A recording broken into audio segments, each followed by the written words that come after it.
Oh shit, I can't create a live video. What? I'm banned on Facebook from creating live videos. What the heck did you do? So I posted a Hunter Biden holding balloons. You remember during the Chinese spy balloon, there was that Hunter holding balloons, and it was a Chinese spy balloon, which hilarious and accurate. Mm-hmm. And I keep getting banned for using somebody's private information or private photos. And I can't find it. I can't delete it. They just use it as a way to bludgeon me whenever. So yeah, I don't know how to get rid of it, but So, election interference? yes, they're not letting me elect. They're not letting me elect to use their platform. So we're streaming, I guess, on the other stuff. So all right, here we go. Welcome to We Are Libertarians. My name is Chris Spangle. That is Harry Price. Today, I have no idea what we're doing. So I'll tell you a little bit on the other side of these commercials, the plan. Maybe Harry can tell us the plan, but a little bit of a change of format, and we'll talk about it on the other side. So stay tuned right after these words. All right, welcome back to We Are Libertarians. My name is Chris Spangle. Harry Price, how are you today? Going good. Yeah. Harry, you almost sound like you're on your computer, but maybe tap your mic for me. Let's hear that. All right, you're on your mic. It just could be up a little bit more. All right. Sorry, I could probably talk differently. So Harry and I haven't met since, I don't know, February, whenever we talked to our friends from the Fake Ass Book Club podcast, when we got together in the Doolittle Studios. And so I said, hey, let's get together and talk about a plan for moving forward so we can be somewhat regular and just stick to this, because Harry has a young child. I have 2 young children, and it just becomes very difficult. So, We Are Libertarians morphed into the Chris Spangle Show, and that out of necessity has become a lot of conversations and much more focused on my interests as a result, because it's called the Chris Spangle Show. And but we do love the panel format when we can do it. It's just that, look, the old days of coming over on Tuesday night at 7 p.m., drinking some beers and chit-chatting till 11 don't work when your wife won't let your friends come over and you're tired by 5 p.m. So we brought We Are Libertarians back. We fell off the rails a little bit, but we kind of want to tweak things a little bit. So Harry's like, I don't want to do the Chris Spangle Show, and I understand why, because what we have always done traditionally is take something in the current events of the news of the day. This week, for instance, it would be Trump's 3rd indictment and breaking that down and going through it. And I try to do some of that on the Chris Spangle Show, but in reality, I have a new policy. I like to wait for the facts, and I don't like to talk about things that I don't really understand. And what that has done is made my research and understanding of things much, much slower than maybe the constant current cycle of news demands, right? So it's hard when you've got 3 full-time jobs plus 2 little kids and a wife and a family to spend 20 hours a week like I used to researching some of this stuff. But I can give quick reactions on the Chris Spangle Show, and I'm going to start doing more of that in the Patreon behind the paywall. So please sign up for that. Really would help us out. We're starting to get to the point where we're not making any profit, and I've always said, if I'm starting to have to pay out of my pocket for the We Are Libertarians podcast network and the Chris Spangle Show, I'll just start cutting. I'll start cutting shows. Look, Brian Nichols, Boss Hog, Low-Key Wall, you're on notice. Don't make me release you into free agency. So please sign up for the Patreon to support my efforts in podcasting and our collective efforts. So Harry and I talked, and we love chit-chatting with each other. We love chit-chatting with all of our friends. We love chit-chatting with Reinhold, and well, that's it. Yeah, everybody else sucks. But no, I'm just kidding, Paul. So we just sat and like, what do we want to do with this if we can't kind of keep up with current events in the same way that we did 3 years ago, 4 years ago?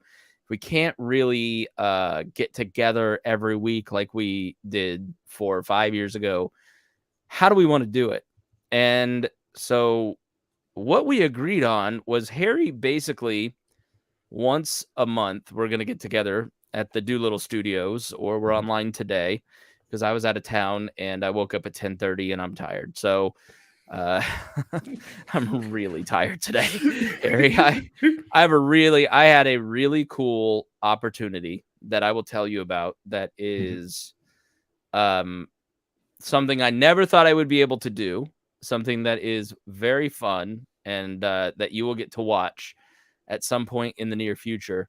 But stay tuned for that. It was very, very fun, but very demanding. So long story short, what we're going to do on the first of the month, the first Saturday of the month, is get together, Harry and I and our panel of folks, and I'm not going to prepare at all, which is the exact opposite of what we used to do. Harry is going to bring us the panel and you, the audience, chatting on our YouTube, Twitch, or Facebook. Not Facebook today because I'm banned for 90 days because I posted a photo during the Chinese spy balloon era of Hunter holding some balloons flying through the sky, and the caption was Chinese spy balloon. Hilarious and accurate, and they won't let me delete it, so they just keep using it to ban me. So I keep getting dinged for this stupid meme that I can't find or delete. So they won't let me live stream on Facebook. But we want you to get in on the comments and we want you to participate. And so, generally 10 o'clock on the first Saturday of the month, tune in live as we do this particular show. Ace Undead says classic deer leader. That's right. Getting banned for memes is one of the classic deer leader traits. I'm not even mean about things. I just post the truth, okay? In a funny way. But Harry has prepared some videos for us, and we'll prepare some things that no one on the panel knows about. It's going to be Harry's little secret. And he is going to bring it here to the show and surprise us. And Harry, this was really your idea, so I'm telling people that if it fails wildly, I can blame you. Correct. Yeah. I'm great for experimenting, trying different things out. It's the main thing we do on low key on Monday nights. So if you like this type of but maybe not this, we don't do this, but we do a lot of just experimenting, just trying different formats out, and just just having a lot of fun.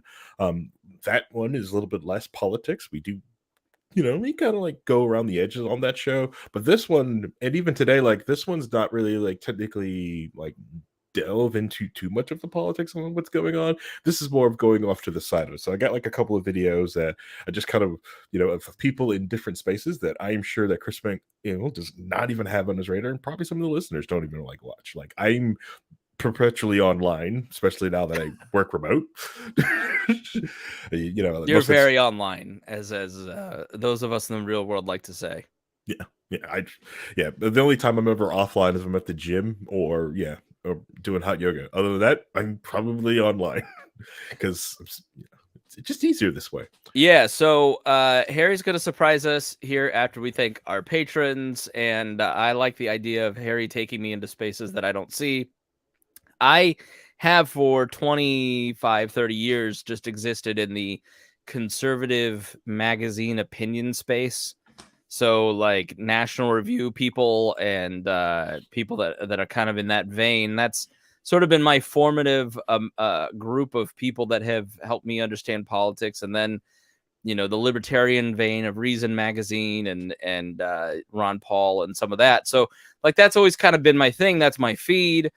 And Harry has a much different view. So we're going to, we're just testing it out today just to kind of get our feet under us. Yep. And then, next month, we'll mix in people like Reinhold and some other people and talk like that. But we just wanted to do this today, just he and I, to work it out and kind of set the template. Yep. But first, this would not be possible without our patrons. We are so grateful for everybody that donates to the Patreon. You are the ones that fund several different shows like the Boss Hog of Liberty, like Low-Key Wall, like Enemy of Our Enemy with our friend Hody Johns, Brian Nichols, and the Chris Spangle Show, and all the history podcasts that I'm working on quietly behind the scenes. And we want to thank especially our $100 a month members, Vincent Peichel, Lars Nordskog. Yes, I was right. Okay. Matthew Durbin, Reinhold, Christy Avery, and never last, and certainly not least, our good friend Jason Doolittle, who has been, like Christy, and Reinhold too. I mean, Reinhold's given a lot. Christy Avery has given a lot. Jason Doolittle has given a lot. And for many, many years, and, Matthew Durbin, Lars, Vince, you guys are getting up there, and we appreciate you guys. You guys are the backbone of everything that we do, and we're grateful for your contributions, as well as everybody else that is a patron. So please go to patreon.com/wearelibertarians, sign up there, continue our efforts.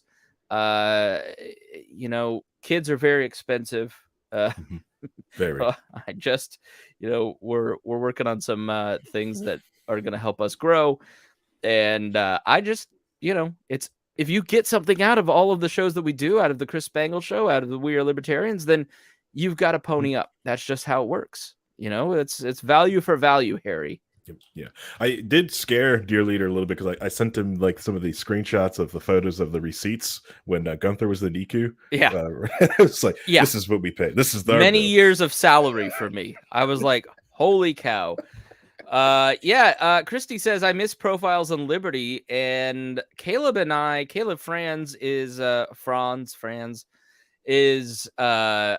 on a book, and we'll have his book out soon. And then he and I have talked, once he's kind of done with that, he may bring back Profiles on Liberty. He and I are talking about working on a different history podcast, mixing in maybe some stuff on the Chris Spangle Show, but Caleb and I are in talks on a new history podcast in addition to his Profiles on Liberty. So moving forward, my career is going to be less libertarianism and more history. That's what I'm interested in. It's what I love. And frankly, there's just not much about the libertarian movement that I appreciate. But I'm definitely, Harry, in a space where I am a libertarian. I love these ideas, and I'm more interested in kind of the development of the ideas and how we got here. I've brought back Liberty Explained. You can go check out the most recent episode there. That's really what the History of Modern Politics podcast is about. So I'm working on a few different history podcasts, and one of them is with Caleb. So yeah, I don't know, Harry, you and I met at like a libertarian movement event, and we've covered it for a long time, but it's not even just the Mises people. Like the Fakertarians people bug me too. And it's just, I don't look at the Libertarian Party or, LibertyExplained.com has like all these collections of organizations that were really big 10 years ago.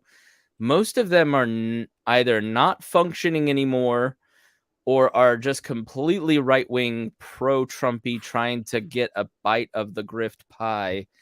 And there's not many organizations that I think are just kind of like purely trying to talk about the ideas. Remnant Trust is one. Liberty Fund is one of them. And that's sort of, I think, what interests me, Harry, is the philosophical side of it, as opposed to like which libertarian presidential candidate is going to pop up and get 1.5%. Yeah, or like which one is the real one? Don't vote for that one. That one's the fake one. Right?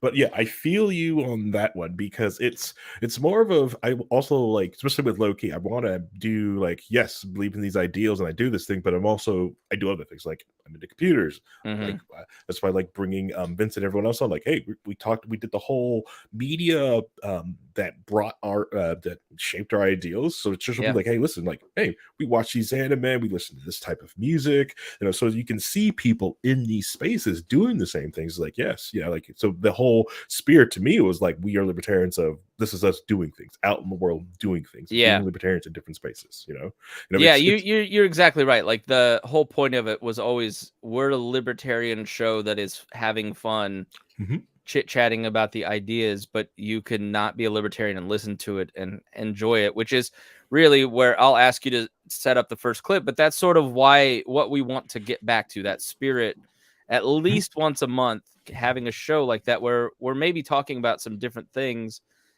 that's just not straight up niche, boring, what everybody else is doing type stuff. Yeah, correct. Yeah. The first clip I actually have set up is from great podcast. I listen to them I listen with their podcast, watch their YouTube channel all the time. It is he does really cool, amazing, different stuff. I really discovered him doing when this person was doing what they called like virus discussion or virus discussion. So they would set up like a virtual environment and talk like, hey, this is what this virus is. This is what it does. Really cool stuff. I like to do it, but it's like, but it's not my jam. I like watching it versus just sitting there banging my head against the wall. Okay, so this is a YouTube channel or what that talks about viruses? This is, he does that too, but he does all kinds of different other things. This video that we're going to watching is because of a dust up that happened on X or Twitter. It's Twitter. We're not calling it X. Fuck that. It's not Max. It's HBO Max. We're not doing this bullshit. We're going to call it HBO Max and we're going to call it Twitter. And I don't give a shit. I don't care what you want to call it. I'm tired of Icarus flying too close to the sun. Reality will set in and it's going to stop here. It is a tweet. It is Twitter. And take your damn sign down. It's annoying. I'm not an anti-Elon person like Harry is.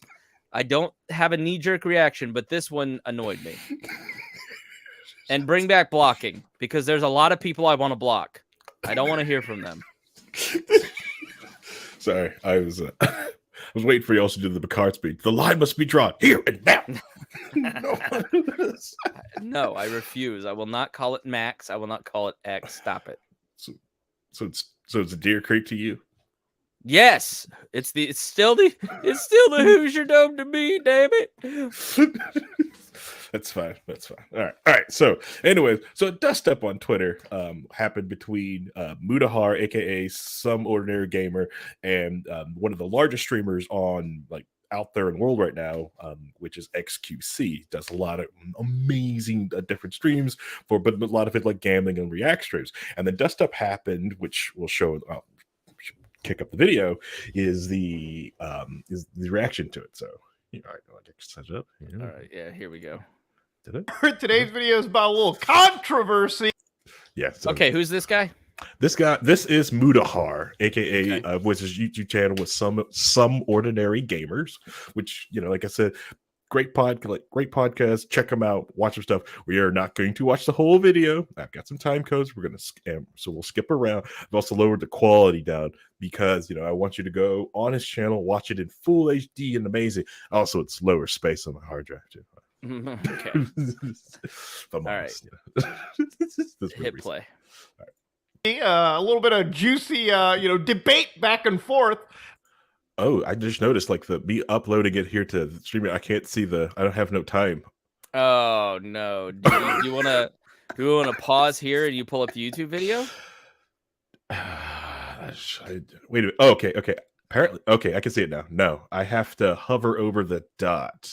See, this is why we wanted to do it with him and I, so we could work out the kinks. You're listening to a pilot, a concept episode. Yeah, concept behind the scenes. Usually we do this, we do stuff like this without anyone watching, but why do it?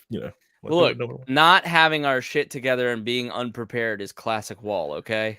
Right. All right. Let's see. Gotta. This is working. Wait. It's better and easier in VLC. I will say this. So I think I will probably queue them up in Marks and VLC for next time.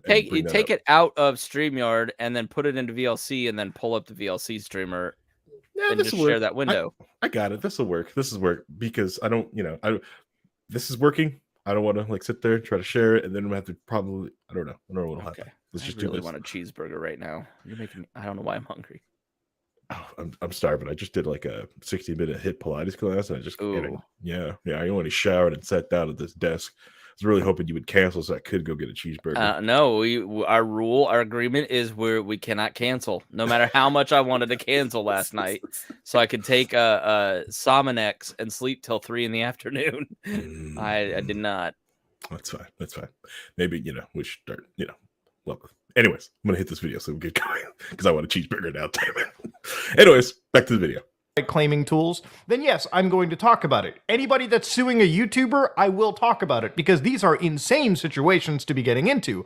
Life-changing, life-ruining scenarios in certain cases. So this all kind of stemmed from the fact that one creator, Bub Film, said Lamina spends months researching, scripting, editing a video just for React streamers to re-upload the entire thing and provide zero input. I said, shame garbage like this fills the recommendations tab because So yeah, this is what's setting it up. So this tweet. So basically, which we'll go show through the video is that a bunch of YouTube and like the whole YouTube space right now is getting filled up with people doing kind of like what we're doing, like reacting to this different content. Right. But it is way they're doing it. Like right now, like yes, I paused it. We shrank the video. We've done the thing, and we aren't watching the whole thing. But like this will show you like, and we'll get into this dust up that he had with like It's I said, clout. It's clout jacking. So a lot of the reason that like libertarians interviewed other libertarians was so that, Tom Woods could come on their show when he wasn't, never mind. When he was respectable, right, when all that was hidden.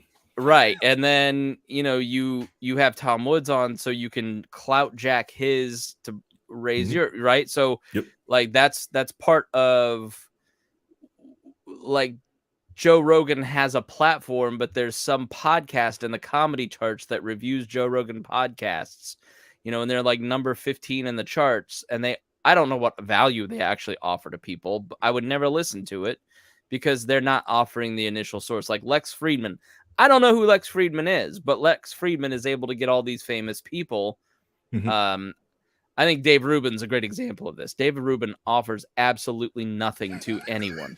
He is an airhead. He is a clout chaser who uses the clout of people that have achieved something to try and to position himself within a certain space to make money. I have zero respect for that guy, right?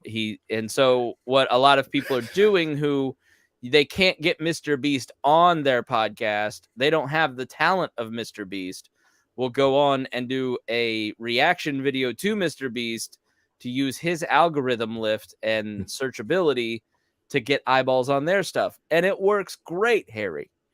Oh, so you say we should be watching the Mr. Beast? No, I'm just saying, like, but yeah. I think it's, I love Bub Film's original point here because it is really hard to sit down, write a script, shoot that script, edit that script, create the right thumbnail, and to build an audience. It'll take you 10 hours to make a 3-minute little thing that really hits for people. I talked to a major Instagram influencer. She makes videos that are, reach millions of people. She started out small. She spends 3 to 10 hours on a 45-second clip, only for other people to go and click the download tab to steal her shit. And I think that's just classless to me. So, it'd be better if people tried to do what Bub Films is saying here, which is spend those months researching, creating value for people, as opposed to just, trying to fill the recommendation tab using the clout of other people who did the work. Yep. 100%. Yep. So, yeah. So now you can actually see like, oh, so this is what this is going to get into. Oh, yeah, it's going to be fun. I'm hitting play. Because it does. Now, there are some creators that are totally okay with reactive content, some that aren't, but of course, the general idea of reactive content, the ones that I've really talked about, is no matter what, if you upload somebody's entire video in full, not only is that incredibly copyright infringing, but because you're stuffing a finite amount of area in the YouTube algorithm and the recommendations engine, you yourself are stifling out other original creators on the platform. Now, I've always maintained that if you are reacting to videos on stream, that's totally okay. I think a lot of people do, especially when you're off on a different platform like Twitch, like Kick, like Nico Nico TV, like Billy Billy TV, like TikTok Live. But it's when you take that reaction, or sorry, that whole 2-hour video block, or however long it may be, that contains the entire video you've reacted to, re-upload it to YouTube, title it in the same way, use the same metadata, and then ape on the algorithm. That's where the issue comes out from. So yeah, basically saying everything you just said, boom. It's in plain English, just try to get people to understand like what the heck is going on. Why are they doing this thing? Yeah, I don't think there should be like a law against it or anything like that, but I think a code of ethics will eventually spring up. Like the written word goes back, to the 1500s. And over time, plagiarism became an unethical thing where, you can still be a blatant plagiarist and a total liar and become president. You didn't go to jail for your plagiarism, but, back when there was some honor in 1988, your campaign got ended.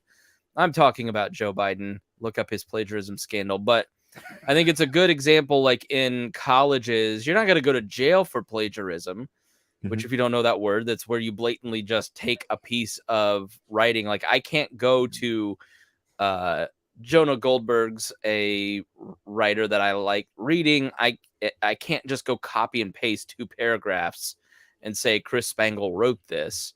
And you really can't even copy and paste. There's limits as to how much you can kind of like highlight, right? And there's no rules against it. You're not going to get banned from Substack. You're not going to get put in jail for it. But people within the community self-police and say, you can't just like rip off other people's talents for your own. And it's self-policing, it's ethics, right? And I think that'll develop in the video and podcasting space is you will see like a guy like this who has a platform start to say, look, we need to standardize some ethics as to what you can and can't use of other people. Like we're taking this guy's video right now and trying to add some value to it. And he's saying, that's cool. I'm fine with that because you're kind of promoting me, but you're not ripping me off. Right. So I think the internet age, Harry, part of what I've been thinking a lot about is how new all of this is. Like I was at the fair yesterday and you've, I assume, been to the state fair, and in one of the barns back in Pioneer Village, they have the cabin from 1822. Yes. Right. And they have a new chart where this chart has the 7 generations of people that came from the settlers who posted up there in 1821, going back 7 generations. And if you really look at those 7 generations going back to 1821, life through the 60s didn't really change for those people. They your main form of entertainment was reading a book, or maybe going to a movie, or a theater show or whatever, right? Like and I think once you get to the boomer generation, maybe the Gen Xers in that chart, our generation and the previous generation, the acceleration of things has massively, the internet has changed everything. Correct. And blown apart the ethics because the world was so much smaller until the 90s. And we're just figuring a lot of things out right now. Yeah. I'll try to like make this point real quick to get back to video, but like I just recently had a talk with a friend, and he was giving this great story because he was talking to a Mennonite and was talking about like, like you could probably use a car. Why are you using this horse? And he just like, well, I just got to get to town. I'm only going into town. I'm not going that far. I could take all day that I need to be there. And then the other thing was, like, my world is also a lot smaller than your world. So you have to understand, like, the car has making your world incredibly larger. Like, I go through many towns a day just because I just want to go get milk, and I pass 3 stores because I want milk from this store, not milk from that store that's in my town, not just because I want to go there, because there's other things I could pick up from the other store that I want. And the other thing of when people talk about, when the other thing with horses and stuff like that, which world being small, is that you can breed your horse. So if you may, the horse that you have is, you probably didn't buy it. You probably just been taking care of the descendants of your great great grandpa's horse, because he bought a horse back then, and you've just been keeping up care of the descendants. So you didn't have to buy your horse. So.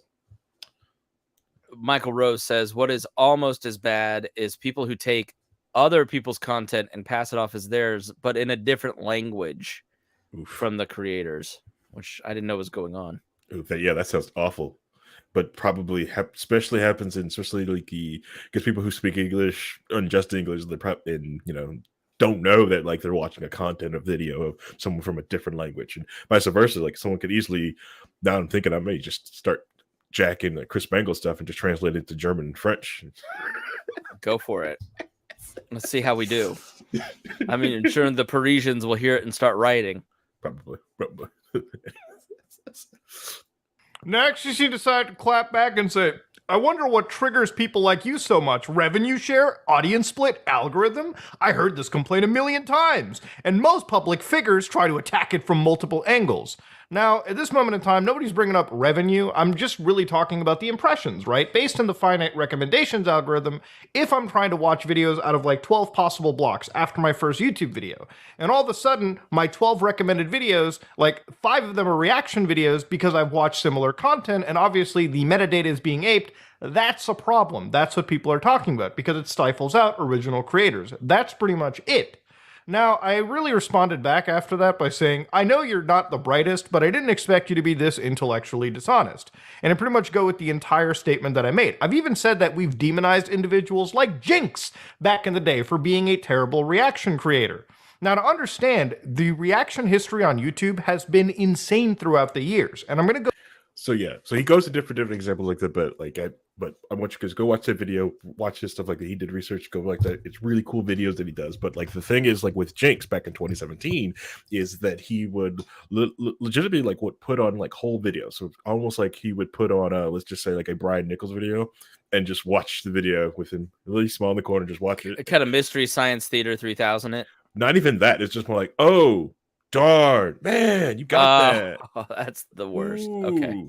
It's just like right. No added value to it, just literally reacting to it. Right. Mm-hmm. Okay. Ooh. Yeah. Which like I can understand, like when people were doing that to like big studio trailers, like I haven't seen the trailer yet. We're gonna react to this trailer, which like Angry Joe, like I watched Angry Joe all the time. I love Angry Joe stuff. Ryan Holt hates Angry Joe. I like Angry Joe. Which they would sit there, do that ooh and ah, and then stop, and then do the frame breakdown of the whole video. Like, yes, we just watched this trailer. We're gonna ooh and ah, and then we're gonna keep going with this thing. So it's like, it's an amazing time, but because you want to watch it there, but it usually waits. Lets the trailer comes out, let everybody watch it, let it get through that thing, then make something like that. But yeah, and the other thing is like it shows like yes, so like the revenue share, this is huge, like. Especially right now with ad revenue being basically in the toilet right now for like ads. It's brutal. Our friend Eric Larson of I'm blanking on Paradox, excuse me.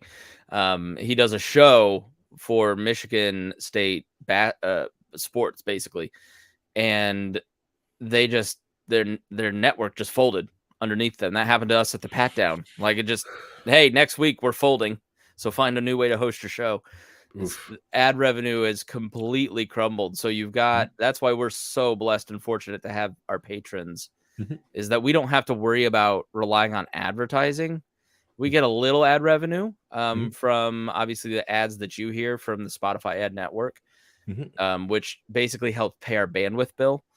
But it has gone down 5 times what it was last year. So what I could usually count on as a pretty decent check that would be 3 to 5 times our streaming our bandwidth costs is now 1 to 1. So it's just that few people are advertising. Yep. Yeah. It's hitting everything. That's why like it's if you watch a lot of different streamers, stuff like that, you watch them because they all, you see more of the other, which is like the lower value ad revenue ads people are doing. Like like I do one that because we're not going to do an ad for those. I refuse. Like Raid Shadow Legend, you see more of that type of like ads you get through. And but yeah, it's your website. That if you frequent up somebody's website, and you like their content, toss them $1 or something like that in their Patreon, or buy a T-shirt from them. $1. I lower $1 patrons, but we get 30 cents from that. So yeah. $5 is very helpful. Because Patreon takes a fee on that. And then this week, what is it that was the whole thing with the whole kerfuffle at Patreon, because they were really slow to start paying people this week. I don't know if you really saw that. Yeah. I got mine, so I'm okay, but yeah, I noticed you didn't say anything. I was like, well, maybe it's not, because I saw the news report, like, well, maybe it's not as big, or they only go after certain people. So no, the problem is, like, if Patreon folded, and I thought about switching Patreon back when they were banning people. They've been really decent about that and kind of taking a different tact, but I'd have to get everybody to go re-enter their credit card somewhere else. Right. Yeah, and 25% of them may do it, 50%, so we've got that problem at Bob and Tom where I'm on outdated technology because I can't lose half my people. Correct. So that's one of the problems with the sponsorship model is if you want to move somewhere else, it's really difficult. Mm-hmm. Yep. And that's the other reason why it keeps fluffing like alpha goog of YouTube. People stay on it because it's too hard to move your audience. Right. And the people that can and do move the audience, it's like whether you love or hate Steven Crowder, his audience is able to just move with him everywhere he goes, which that is valuable. Yeah.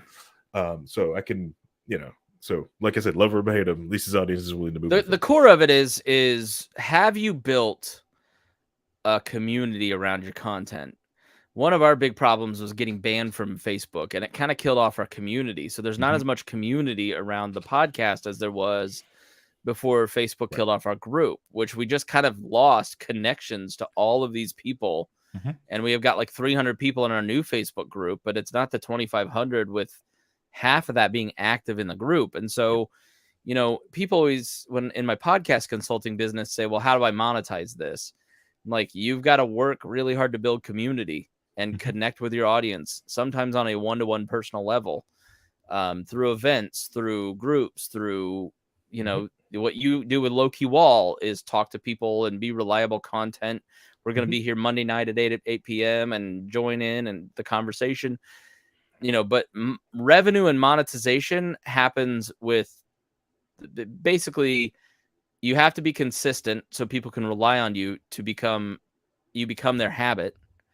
And then second, you have to offer them friendship. Like, that famous meme of people like sitting next to the sign of people laughing, and it's like, this is what it's like to listen to a podcast. If people have to feel like they're part of a community. And so if you're a habit and they kind of get some friendship from it, then they'll gladly buy products, buy t-shirts, move with you. And you're never going to do that if you're ripping off other people's content, to kind of bring it back, Harry. Correct. Yeah. You're never going to get that. Yeah.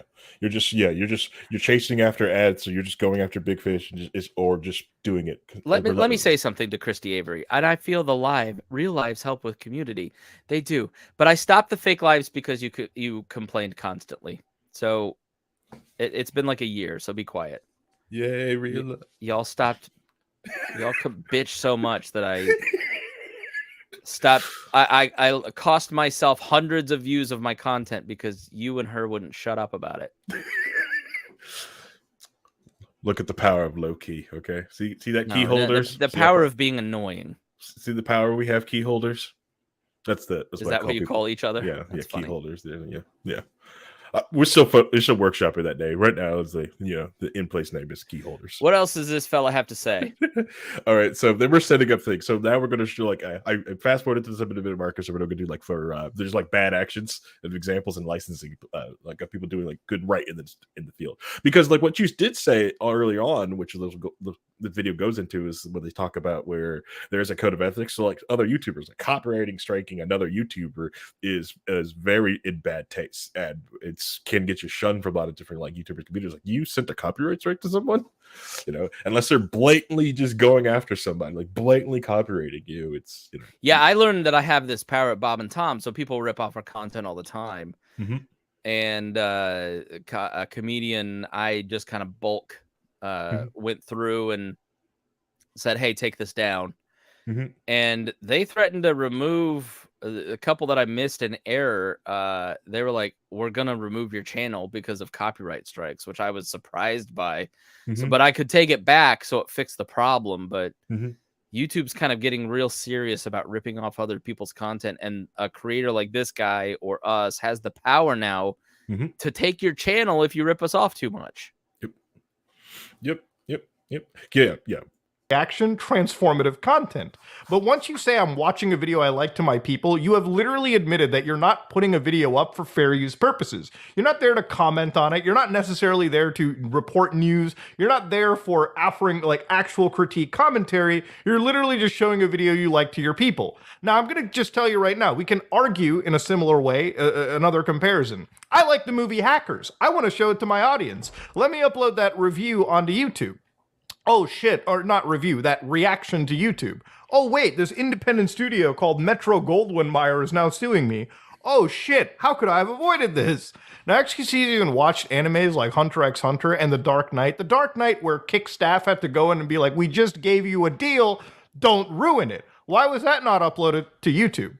Yeah, so yeah, XQC just got, became one of the highest paid people in sports for getting the massive deal from with Kick, was like which is rumored to be around $100 million to stream on Kick, and it was sit there watching The Dark Knight on their platform, just watching the video, just watching the movie in the little screen. I couldn't imagine having the money of $100 million and what I could do with content with $100 million. I know exactly I wouldn't sit there and watch The Dark Knight if I had another $1,000 a month, Harry. Mm-hmm. I would have a studio. I would have staff. I would have us making produced TikToks that would teach the history of libertarianism, the history of political philosophy. I would have us doing regular content, talking about current events and applying libertarian thinking to it. Mm-hmm. Like if I had $1,000 more a month, I would do that. Right? I have $1,200 a month right now, and so I can pay for all of our services and do this amount of content.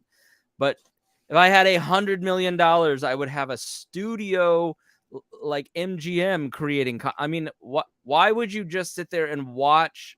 Like this is like 13-year-old wants to be a pro YouTuber crap. Mm-hmm. It's crazy. Yep. Largest streamer. Crazy. Yep. Was it because you didn't want to share that with the YouTube Andes, the frogs? Or, maybe it's because there was a big studio stopping it the entire time, and you realized that you couldn't get away with it, and you could have actually faced a lawsuit. XQC's numbers are actually so large that some people, if they were suing him, could consider him a broadcaster at this point, believe it or not. Now, XQC's response to me was, damn, I knew you liked using big words so that people would give your takes more importance. Dog, where did I use a big word here, okay? Let's look through my entire thing. Intellectually, so intellectually, that's 6 syllables.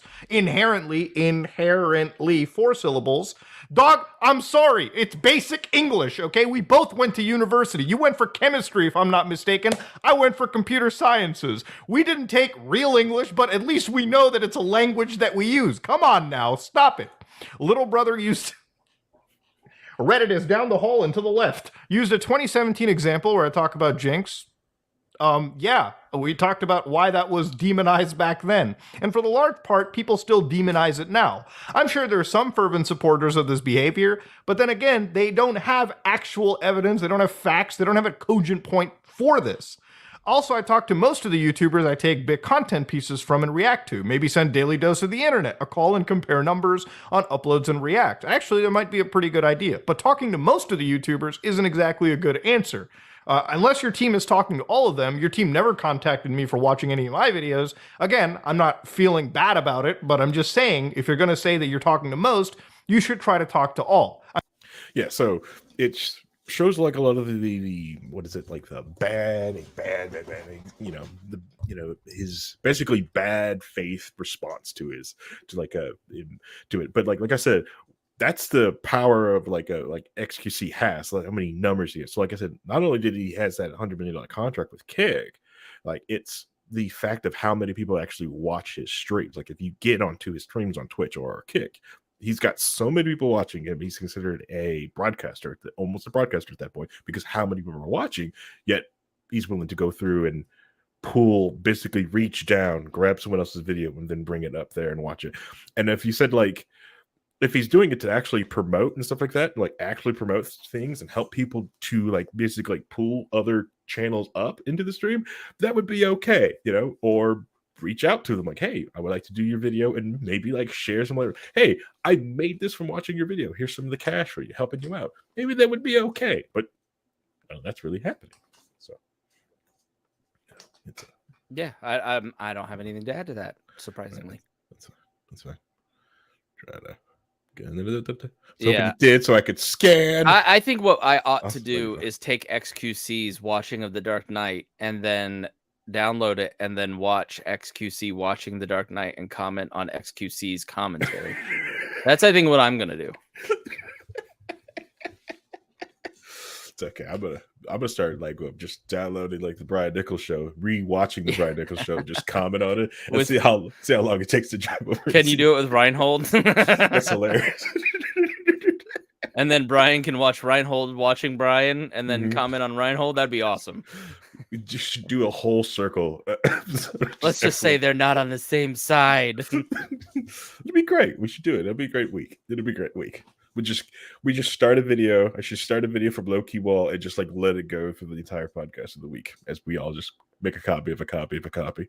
Should be great. Anyways. Or, they may sometimes rise. It really is a throw of the coin, so to speak. Now, one could argue nobody would watch this kind of content if it wasn't for a reactive streamer. And this is where we get into situations where I just have to say it doesn't matter what the audience in the situation thinks, okay? Because at the end of the day, uploading somebody's entire video onto your channel is very much against the law, against the legal framework of copyright and fair use. Now, when we look at copyright and fair use in this situation... Now, granted, like, he's in Canada. He's in America's attic, and he is so he's talking about Canadian law and United States law. Yeah, he's up there, that terrible country up north, which eventually they'll become just a we'll carve that up. Look, that we beat them in 1812, and we shouldn't have let them live. Hey, Manifest Destiny 2.0. That's right. We left the white people alone. Let's treat them. How about American government treat the Canadians like they treated everybody who wasn't white? Tell you, this will work out. That we'll just start going north, and we on the guise of we're just going to give the land back. Oh, I stop in Canada. Let's just go over Canada. Keep going into Russia. Let's go. Personally, honestly, anyways, I don't want to get into that discussion. All right, let's continue on. Yes, I do have a question before we go. Like, do you also have the ability to pause and watch the video, or is that only my control? I think it's just you. Awesome. Okay, but that's not awesome. I was hoping like you could like pause, especially if we got to a point like, hold on, what did you just say and rewind? But you can control it. That sucks, but it's fine. I'm going to show you from these. No, I do have the ability to pause and all that. Yeah, I just figured it out. Nice. Okay, nice. Let's keep going. Hey, that's good. Like I said, we're testing out bugs here. So now, like, I could put a video up, and if he says something weird and rewind, he doesn't have to ask. Harry, what do you think of the point that he made? What the point of what the Stanford University? Back to the video. So there are 4 factors. Okay, maybe you shouldn't have this power. I have too much power. All right, let's go. So he's basically he's getting ready to go over like the laws of fair use. Fair use is something that we talk a lot about at Bob and Tom because we use other people's news stories to generate our content. And, I've thought a lot about it here too and looked into it. And people will misuse fair use. They just sort of say, well, I'm talking about it and tweaking it with my commentary, so that's fair use. That's not exactly what fair use means. So it's kind of good that he's covering exactly what this is. Correct. Yeah. It beats. Yeah. So like, if I sat here in my room with my beanie on and just read New York Times constantly at people, it's different.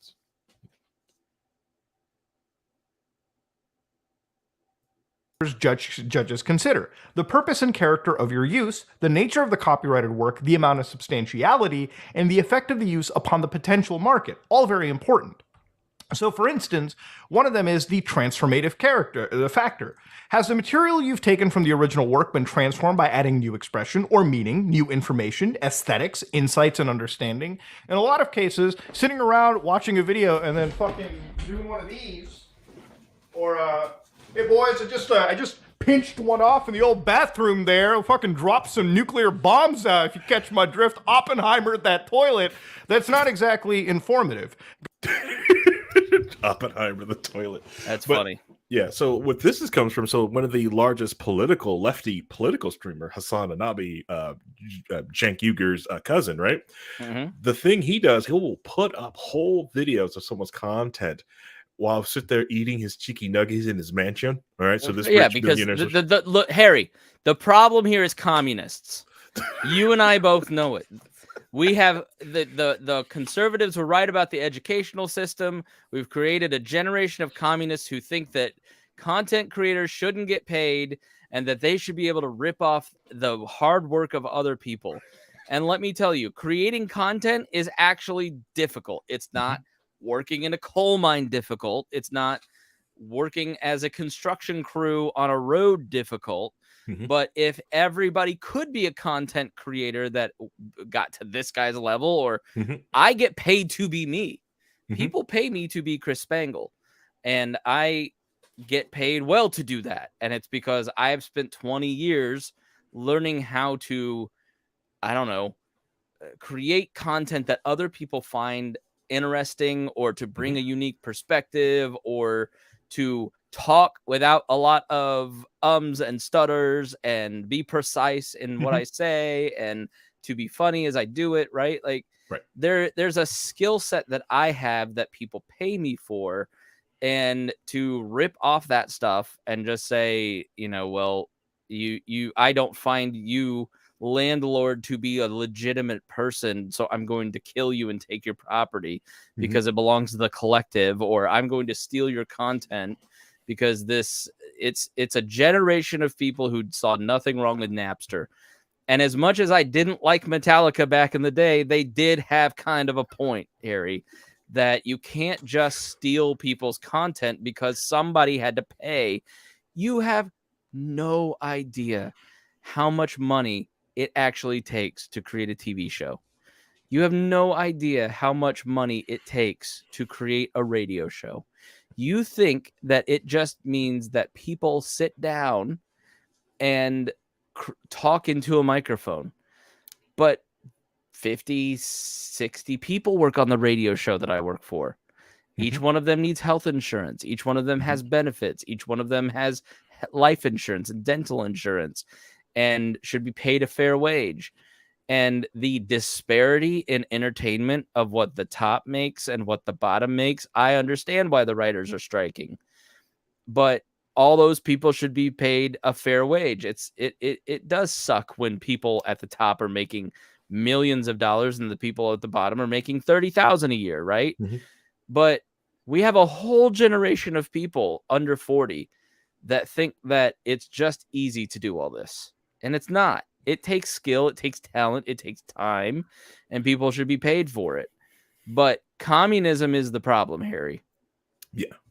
But it's okay. They're also raising a group of kids who sit there and watch them continue to do this, and they're like, I can do this too. Yeah, and I think that's cool. Like, I think the writer's strike has like broadened this, so now there's like a whole bunch of people who are working on independent movies, and it could be a huge boon to the independent movie industry, right? Like, the breakdown, as much as I hate the breakdown of the radio industry, my dream was to do a talk radio show. Like, I don't know that I'd want to go work for a one of the 5 conglomerates that run radio networks. Why would I want to do that when I could do this my own way?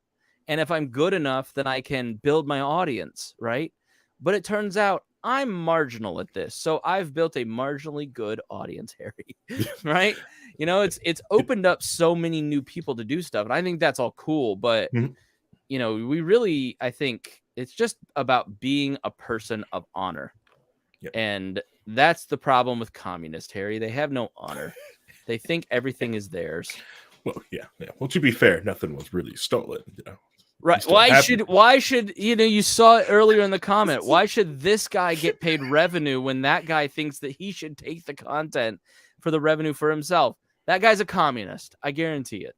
Yeah. That's another thing with I think I don't want to go like, because we talked about the residual stuff on Monday on Low Key, was like the idea of, I can understand like the different residuals for streaming, but I'm wondering if like once data really comes out, it's like, what if the streaming services just cost more to run the things and does this check, or they actually are getting screwed, or no one's really watching it? Who knows? I pay for bandwidth, so the more people that download the We Are Libertarians podcast or stream it, the more I have to pay Megaphone. Right? So at Bob and Tom, we stream to different services, and the more people that listen, the more we have to pay for that. And so we run ads on that stuff. I run ads on the podcast to pay for that bandwidth. Yes. And, you know, the goal is to make more profit than have your cost, but there's a cost to it.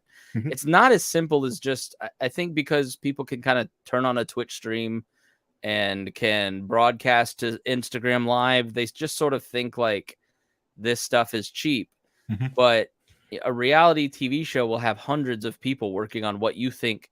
Well, there must be 5 people on a camera crew following a guy on Survivor. Well, no, there's like 300 people in the Philippines on the Survivor set, right? Including the talent, including the right. So none of this stuff is free, you know. And that's I think, you know, I was saying, well, I bought this many books, and Tad Western was like, well, why didn't you just steal it off of Napster? I'm like, why would I do that to somebody? So I think when you make your living the way that I make my living, you sort of go, you know, look, I'm happy and I'm comfortable. I make a middle class, lower middle class wage, right? Doing the things that I love. It is not hard. It's everything I love, but like, I could easily just end up selling insurance because the ad market falls through and this thing falls through, and then all of a sudden I have no audience and I'm done, right? Yeah. So it's a much riskier proposition with high up rewards, but people just sort of, I think, because we grew up on Napster, well, why don't you just steal that book? Well, somebody spent the average time to write a book is 10 years of a person's life distilled down into 3 years of writing into a single day where it's published. And what is the 10 years of gathering knowledge and the 3 years of hard work worth? Right? They're gambling. Caleb is gambling. He's been working nonstop on this book. And when it gets released, that time should be worth something. Right? And it may be worth something to 50 people, or maybe something to 10,000 people or 1 million people, and hopefully it's more, right? Yeah. But I know I'm rambling, but I want to make one more point. You know, it's just sort of changed. Everything's changed through the pandemic, right? Now I'm not going to make this point. I'll move on. It's not germane. It's interesting, but it's not part of the subject we're discussing. I'll save it for another day. See, I have to make sure he's hungry, so he wants to end this thing. My wife is making like hamburger helper or something downstairs, and I'm dying right now. So let's try to land this plane in 10 minutes, Harry. Oh man! All right. Well, I've got like 4 more videos to go. No, well, we'll just have to do this video, and then I think what we can do is, you know, maybe that was single Saturday we could do 2 episodes and then make it a bi-monthly show, maybe. Yeah, consider because also we add in Reinhold and other people to comment in here. It's going to add an hour per person. Oh yeah, probably, yeah. One of the YouTubers I watched, yeah, they get up to what 12 to. They did a 20-hour stream for a No. trying to go through a video. Which when I showed it to Ryan Hall, he's like, "Yes, let's do that." And I'm like, "No, I will go to Reinhold, sleep. what are you doing, man? I will go to sleep." Come on, baby. What are you doing? Middle of your rant. No, but this is with the end. Like there's like a little bit more on here where they just more of a talk about more fair use and give some great examples. But I really did want to touch on that Hassan Nabi one because, like I said, he is one of the largest lefty streamers on Twitch, and he will constantly do that. Will put your video on and comment about it. And I'm not talking about like studio. It's just like if he wanted to say like, well, this is where Chris is wrong, he will get up, let your video keep playing where you're sitting there doing all this work describing about Indian history, will go let his audience watch it on his stream, get the money in the chats for it, and then come back to start commenting on it. And Yeah. it seems it's acceptable, and Twitch won't do anything about this, you know, because you have to know he's doing this to sit there like so. Yeah. It's almost like I don't know. Maybe it's a business. I should probably like get producer Paul to do like just watch his stream and send information to people so they can't copyright strike it. It's just impossible. Like, you know, managing the digital brand for a Heritage 40-year Hall of Fame radio show with 100 affiliates, like, you know, with 60 albums worth of material. I could have somebody all day sit on YouTube and taking down the stuff that we are entitled to earn revenue on, right, that other people steal and upload to YouTube. But what's the cost benefit of that, right? Like taking somebody else's material down, isn't it kind of better to maybe leave some of that so fans can have access to that material that you're not going to have time to post as a staff of 4 in the digital department? Like, you know, what's the egregious stuff, right, that you want to take down? I don't know, like and these services are so overwhelmed with reports that they can't functionally, the algorithms don't effectively police it. AI can't do it well. People can't do it well. The turnover in compliance departments is huge because people are watching torture videos when you know, they're watching horrific things going on with children. Like, so people who work at Facebook's reporting department, like, are traumatized and need PTSD counseling. So literally, so I don't know. It's gotten better, but you as a creator always kind of have to determine, do we want to take this down? Yes, this is egregious. No, let's leave this because it can be helpful in marketing us. It's I don't know. There's no like rule book on it. It's just your gut feeling. Yeah. Or you comment underneath the video, hey, thank you for enjoying my work. Can you at least credit my video? Yeah, exactly. And people are happy to do that when you ask. Yeah. I think the other thing like which I think Facebook does, not Facebook, YouTube doles out, but very sparingly to only certain big networks, is the ability to leave the video up, but you get to claim the ad money on it, the ad revenue from it, which, you know, they only give that to the big name players, which also forces small people to want to join up to big networks. Sorry. Yeah, no, I mean, that's a great thing. So like if we live stream the radio show and somebody, you know, Tom plays Smoke on the Water, we don't get our video taken down, we can just send that revenue to the creator, or we can mute it or edit it out, you know. So I think YouTube and the music industry have kind of reached a point where they realize this isn't going to change. And so how can we create tools that enhance everybody's experience while kind of being fair? I never thought about like the compliance nightmare of your show, especially with the guy just sitting there like, oh God, I'm a radio show, I can play music all I want. I'm like, ooh. Yeah, well, we have licenses for on air, and there is no licenses for podcasting, right? So you got to edit that stuff out of a podcast because the copyright law in a podcast, if I started playing music right now, the last judgment was that it is considered Napster. So if I were to play copyrighted music in this podcast right now, YouTube has a way to deal with it, which we just talked about. But in podcasting, it's been ruled by a judge that it's an illegal music download. So that's why you can't use copywritten music in podcasting. And they're working on that licensing situation in the future where I could go and sign up to blanket cover the We Are Libertarians Network podcast so we could play copywritten music, right? Oh, that's gonna be expensive. But I pay $30 a month. One of my costs is $30 a month to a service called podcastmusic.com to allow me to play. You're listening to the We Are Libertarians Podcast Network. Find all of our shows at wearelibertarians.com. That bed underneath it, this part. So I have to pay $30 a month to be allowed to use that bed music. You know, I paid for this thing. All right, let's get back to some boring subjects. Right, that was created. I paid $150 for that created intro, and I don't ever have to pay them another dime for that intro. But to use that's royalty free. I don't have to pay them every time I play it. I have to pay them a monthly fee for a blanket license to use that. So that's just another one of those hidden costs of like running a podcast, is that you've got that stuff in there. But yeah, I mean, there's, if you get caught, right? If you get caught playing Led Zeppelin by somebody, they have to police that, right? I can play Led Zeppelin in this podcast all I want, but you've got to catch me to find me. But if you find me, it can be life-ruiningly expensive for creating an illegal download in this podcast.